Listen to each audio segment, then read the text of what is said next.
आप सभी लोगों का स्वागत है फिर से एक बार इधर फ्रिक जोन में। आशा करता हूँ सभी लोग सही सलामत होंगे। तो चलिए शुरू करते हैं आज का वीडियो, जहां पे आज जो मुकाबला था तीसरा और आखिरी ओडीआई मुकाबला, और पाकिस्तान का जो दौरा था न्यूजीलैंड का यहीं पे समाप्त हो गया। जहां पे जो मैच था माउंट मैंगनोई में, और वहां पे टॉस किसने जीता? पाकिस्तान ने जीत कर गेंदबाजी करने का फैसला चेज करने को देके वेटफील्ड के जरिए, क्योंकि बारिश भी हुआ था वहां पे, वेटफील्ड के कारण 42 ओवर का मैच कर दिया गया। तो जिसके कहते हैं न्यूजीलैंड ने अच्छी शुरुआत की। वो जो पिछले मुकाबले में डेब्यू किया था रेस मरियू ने आज शानदार अर्शदीप के पारी खेला, और शुरुआत से चाहे नसीम शाह एक बदलाव किया, जहाँ पे नसीम शाह आए हरीश राउफ की जगह पे, जो पिछले मैच में आए कॉन्कसन सब्सटीट्यूट के तहत आए थे। और वही दूसरी तरफ देखें तो वहाँ पे नेथन स्मिथ की जगह पर टीम सैफ उठाए थे। लेकिन शुरुआत अच्छा, सभी बल्लेबाजों को मौका मिला पार्टनरशिप बनाने को, और रियस मैरियू, हेनरी निकोल्स, हालांकि नसीम शाह ने निक कैली को शुरुआती क्षण में चलता किया, फिर हेनरी निकोल्स के साथ साझेदारी निभाया। मरियू के और निकोल्स के बीच कहीं ना कहीं लगभग 75 रन की पार्टनरशिप, उस पार्टनरशिप ने थोड़ा बहुत वापसी किया। फिर वहाँ पे कुछ विकेट्स गए, हेनरी निकल्स का गए। वहाँ पे दूसरी तरफ देखे तो रियस मैरियू, डेरियल मिचेल की ज़बरदस्त बल्लेबाजी का मुजाहरा दिखा। टीम सैफर्ट ने भी आकर बीच में कुछ पारी के लिए 26 रन बनाए, जबकि 31 run Henry Nicholls, Aqib Javed ने चलता किया। वहाँ पे अच्छी खासी रोटेशन किया कप्तान ने, नसीम शाह, अकीब जावेद, फिर वहाँ पे फ़हीम अशरफ से भी करवाया था। फिर सुफियान मुकीम, और दूसरी तरफ से देखें तो सलमान अली आगासी, यानी कि रोटेशन में गेंदबाजी कराया। वसीम जूनियर को भी गेंदबाजी अच्छी खासी की, ऐसा नहीं कि बहुत ही खराब गेंदबाजी। सलमान अली आगा ने जो 3 ओवर्स डाले बेहतरीन अंदाज में डाले, भले ही विकेट्स ने चटकाए हो, लेकिन अकीब जावेद ने कुछ विकेट्स चटकाए बीच बीच में, लेकिन गुच्छों में विकेट्स नहीं चटका पाए, जिसके कारण रन अच्छी खासी बनाया इस मैदान में। और 60 रन के करीब सैफर्ट और डेरियल मिचेल, बीच में कुछ पार्टनरशिप्स 25-30 रन की पार्टनरशिप, जहां पे कप्तान है माइकल ब्रेसवेल की एक बहुत ही महत्वपूर्ण पारी। डेरियल मिचेल ने जो 43 रन बनाए थे, और रियस मरियू ने जो 58 रन, अपना पहला ओडीआई अर्शतक की पारी खेला, उसके तहत जो 59 रन बनाए माइकल ब्रेसवेल ने, जो 35वें ओवर से लेकर 42वें ओवर तक, उस बीच जो 14-15 रन का ओवर्स आया, वहां पे जो छक्का जरा आकिब जावेद का ओवर्स में, वो कहीं ना कहीं करारा जवाब था। और कप्तान ने जो 40 गेंद में 59 रन बनाए, जहां पे 6 छक्के लगाए, और वही कहीं ना कहीं महत्वपूर्ण रन बनाकर गए माइकल ब्रेसवेल, और अहम पारी खेल के गए कप्तान ने, और वही न्यूजीलैंड को एक अच्छा खासा स्कोर तक पहुंचाया।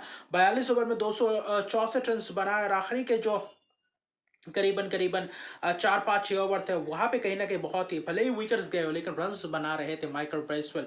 2 छक्के आखिर में देखे तो बहुत ही जबरदस्त अंदाज में रन्स बनाया। 14-15 रन, 18 रन का भी ओवर आया, जहाँ पे लगातार 2 छक्के भी लगाए थे आकिब जावेद के ओवर में। और आकिब जावेद ने गेंदबाजी अच्छा खासा किया, लेकिन डेथ ओवर्स में उतना खास रन्स को रोक नहीं पाए, जिसके कारण कहीं ना कहीं वहाँ पे रन्स बढ़ोतरी दिखाई दिया न्यूजीलैंड की तरफ से। और फिर से एक और बार जहाँ पे लग रहा था कि न्यूजीलैंड को रोक पाएंगे 210-15 के अंदर, और वहाँ पे 215-20 के अंदर रोक सकते थे, वहाँ 264 बनवा दिए।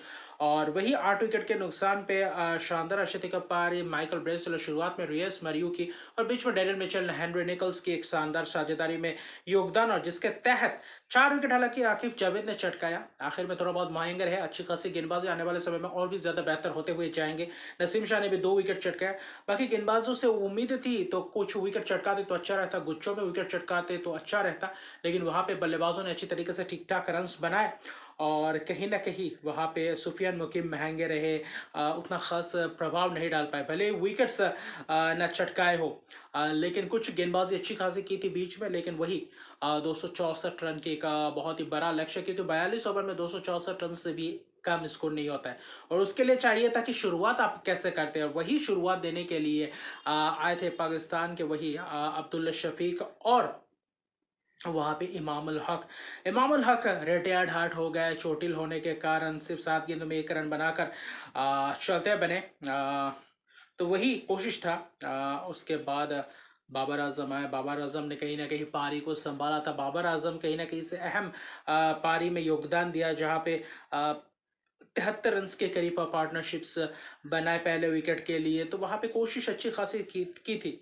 वहाँ पे दूसरी तरफ देखें तो एक दो पार्टनरशिप्स, लेकिन जब दूसरा विकेट्स गया वहां से कहीं ना कहीं सिलसिला शुरू हो जाने का, चाहे विलियम और उर्की हो, चाहे जेकब डफी, चाहे बैन सीयर्स एक अनोखा गेंदबाज है जो पूरी तरीके से कहर बर पाया इस मैच में भी। जो पिछला मैच में क्या था वैसा ही कुछ इस मैच में भी वहां पे करारा जवाब दिया बैन सीयर्स अलग ही अंदाज में दिख रहे हैं इस न्यूजीलैंड के नए सेटअप में, अच्छी खासी गेंदबाजी कर रहे हैं, चाहे नेथन स्मिथ हो चाहे बैन सीयर्स। आने वाले समय में और भी ज्यादा तगड़े कमबैक्स करते हुए नजर आएंगे। हालांकि कप्तान ने भी कुछ रन्स बटोरे, उस्मान खान आए, विकेट्स गए, मोहम्मद अब्बास ने चलता किया था, बैन सीयर्स ने अब्दुल्ला शफीक का विकेट चटकाया, तो वहां से सिलसिला शुरू हुआ। वही एक पार्टनरशिप 60-70 रन का, और उसके बाद पार्टनरशिप्स लगे नहीं, वहां पे कुछ विकेट्स गए, रिजवान आकर कुछ पारी को थोड़ा बहुत संभाला 20-25 रन की, लेकिन ऐसी बड़ी पार्टनरशिप लगे नहीं जहां पे आप 50-70 रन का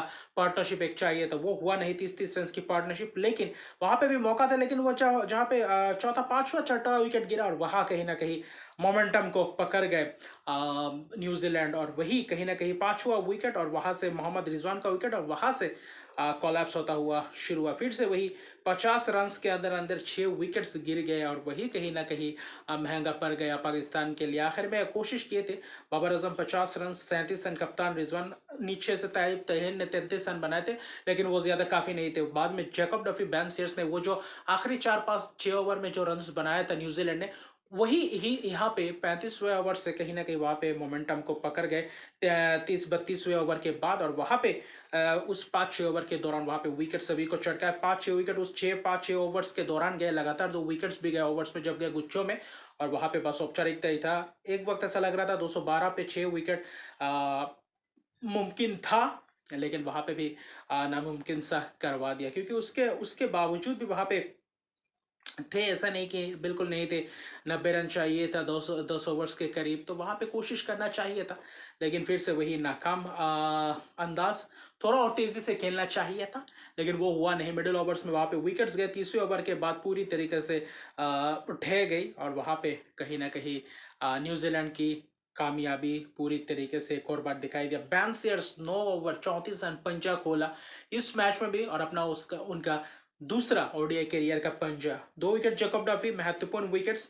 Mohammad Abbas 3 over 16 run 1 wicket. Mohammad Abbas एक जबरदस्त ऑलराउंड ऑप्शन है न्यूजीलैंड के लिए, जो आने वाले समय में और भी ज्यादा बेहतरीन होते हुए जाएंगे।